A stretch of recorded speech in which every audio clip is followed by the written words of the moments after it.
I will go in at my own time. No.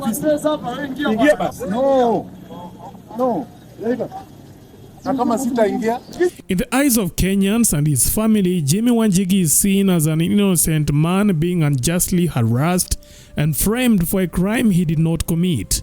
However, to the police and President Ruto, Wanjigi is viewed as a dangerous armed suspect warranting his detention. I will go in at my own time.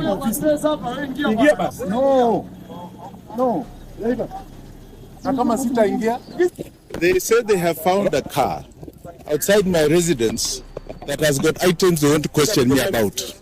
I'm waiting to hear what that is about. On August 19th, 2024, the nation was left in shock when businessman Jimmy Wanjigi arrived at the Nairobi Regional Police Headquarters in response to a police summon. The summon followed the discovery of a vehicle near his residence that was allegedly carrying explosive devices, specifically tear gas canisters. The police want to see him. They gave us time, 2 p.m., exactly 2 p.m. We were in the office.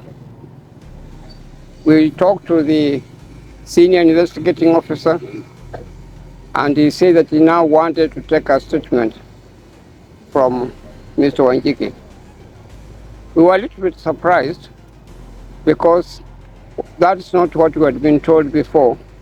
We had not been given any notice at all. As Wanjigi approached the station, a tense standoff ensued between him and the police outside the gate, drawing the attention of the media, whom Wanjigi sought to address.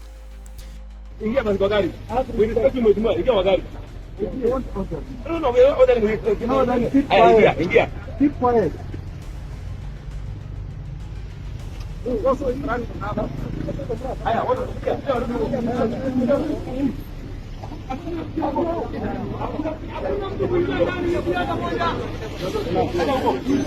Once inside the station, Wanjigi unknowingly walked into what appeared to be a well-laid trap.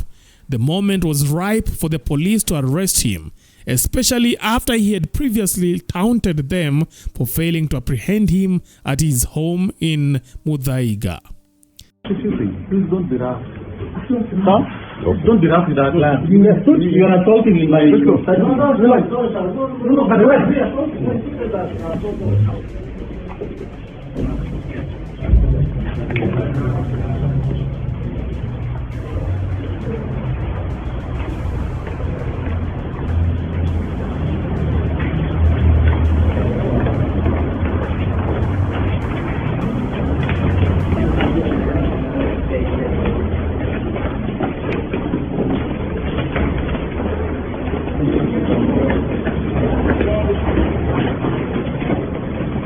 Oh, there's this key. This is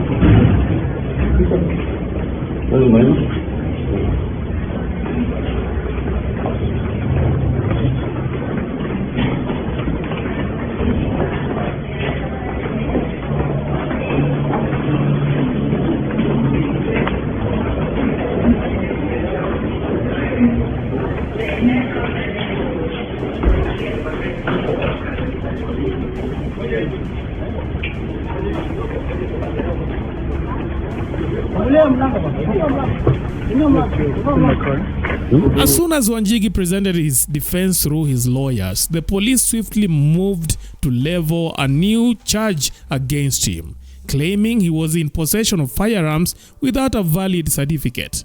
The police alleged that his firearm certificate had been revoked on July 30th. Another senior officer came and he started talking about guns, that Wanjigi, they wanted to carry out some searches in Wanjigi's home about guns and so on. Now, I told him that I had no instructions about this story about guns at all. And he should tell us when he would like to see us, tomorrow or sometime this week. We would then come when we have been properly instructed on the issue of guns. Now, he told us that he was now going to carry out some kind of consultations with the senior police officers. We have waited for quite some time. Then one senior investigator just came and said to us that, look, We are taking Wanjigi to court tomorrow, and we are putting him in custody. To our surprise, the RCIO put down his pen, and now they declare that Jimmy Wanjigi has in his possession firearms without a firearms certificate, and that they are proceeding to arrest him for being in possession of firearms without a firearms certificate. Allegedly, that his firearms certificate number 9522 had been revoked on the 30th of July 2024. However, Wanjigi's lawyers quickly countered, revealing that a court had barred the Firearm Licensing Board from revoking his certificate back in 2018.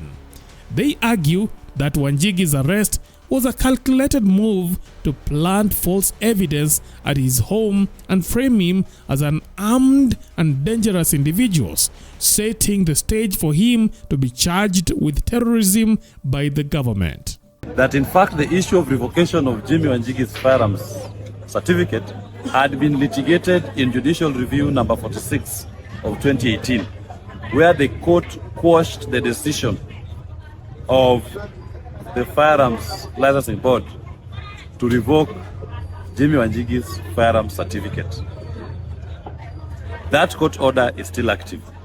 In fact, in petition 520 of 2017, Justice Chacha Mwita ordered the state to hand over to Jimmy Wanjigi all his duly registered firearms.